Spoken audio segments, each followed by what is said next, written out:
दिल को छू जाए कहानी चैनल में आपका स्वागत है। आज की वीडियो में हम सुनेंगे गोगा जी की कहानी और गोगा नवमी की पूजा विधि। तो चलिए शुरू करते हैं। गोगा नवमी भाद्रपद की कृष्ण पक्ष की नवमी को मनाया जाता है। इस दिन गोगा देव की पूजा की जाती है, जिसे गोगा नवमी के नाम से भी जाना जाता है।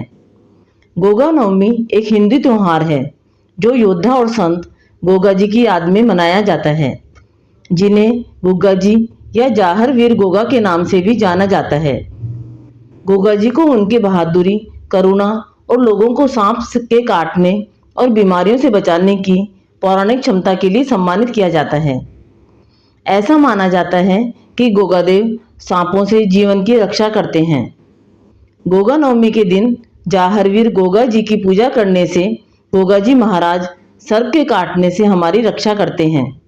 इस दिन गोगा जाहरवीर की पूजा के साथ साथ नाग देवता की पूजा भी की जाती है। आइए अब जानते हैं पूजा का विधान।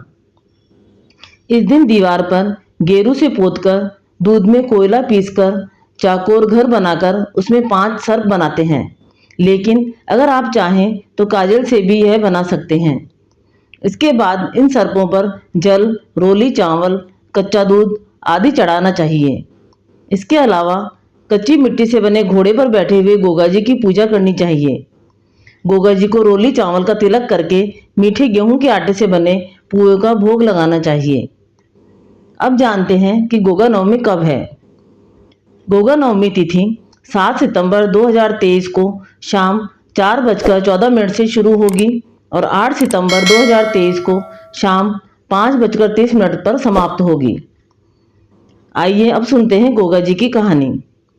जाहरवीर गोगा जी की माता पिता जेवर सिंह हैं। वह उनकी मां बाछलदे की कोई संतान नहीं थी। इस बात को लेकर वे दोनों चिंतित रहते थे। एक दिन जब वह गुरु गोरखनाथ जी से मिले और उन्होंने गुरु गोरखनाथ को उनके निसंतान होने की बात कही, तो गोरखनाथ जी ने उनकी श्रद्धा और भक्ति से प्रसन्न होकर उन्हें पुत्र प्राप्ति का आशीर्वाद दिया और एक फल दिया जिसे गूगल फल कहते हैं, और कहा कि आपको जल्द ही एक संतान की प्राप्ति होगी। उस गूगल फल के खाने से 9 महीने बाद गोगा जी का जन्म हुआ। गूगल फल के कारण ही उनका नाम गोगा जी रखा गया था। गोगा जी का विवाह कैमल दे के साथ हुआ। एक दिन सर्प के काटने से कैमल दे की मृत्यु हो गई। इस वजह से गोगा जी बहुत अधिक क्रोधित हुए।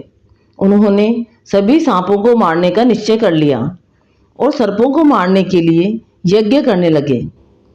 उनके यज्ञ करने से सभी देवता घबराने लगे और सोचने लगे कि इस प्रकार तो पृथ्वी से सभी सांपों का अंत हो जाएगा।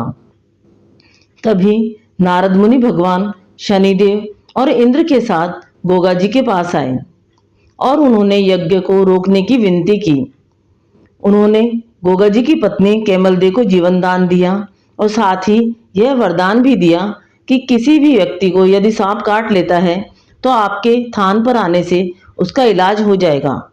तभी से जाहरवीर गोगा जी को सांपों के देवता के रूप में जाना जाने लगा। ये थी गोगा देव जी की कहानी। कहते हैं कि जो महिलाएं संतान सुख से वंचित हैं, गोगा नवमी पर गोगा देव जी की विधि विधान से पूजा करें तो उन्हें जल्द ही सुयोग्य संतान की प्राप्ति होती है। आपको ये कहानी अच्छी लगी तो कहानी को लाइक व शेयर करें। चैनल पर नए हैं तो चैनल को सब्सक्राइब करें। कहानी सुनने के लिए धन्यवाद।